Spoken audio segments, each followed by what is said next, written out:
రమేష్ అనే అబ్బాయి 9వ తరగతిలో ఇంత ప్రతిభ కనబరిచి డిస్టిక్ లెవెల్ నుంచి స్టేట్ లెవెల్ నెట్బాల్ పోటీల్లో సెలక్షన్ అయినందున వాళ్ళ గ్రామానికి వచ్చేసి పేదలకు ఎంకరేజ్మెంట్ సందర్భంగా ఈరోజు పిల్లలకు మనం ఎంకరేజ్ చేస్తే వాళ్ళు స్టేట్ లెవెల్ కాదు నేషనల్ లెవెల్కి ఎదగడానికి ఆస్కారం ఉంటుంది. కాబట్టి బాబు పేదవాడు కాబట్టి నా వంతు సహాయంగా 4,000 రూపాయలు మాతృదేవోభవ ఫౌండేషన్ ద్వారా ఈరోజు ఇవ్వడం జరిగింది.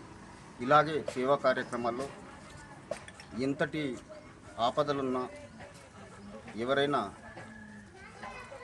దీన స్థితిలో ఉన్నవారికి కూడా నా తరపు నుంచి మా సేవా సంస్థ తరపు నుంచి ఇవ్వడం జరుగుతుంది.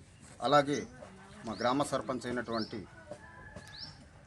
సర్పంచ్ గారు కూడా 1,000 రూపాయలు తన వంతు సహాయంగా ఇవ్వడం జరిగింది.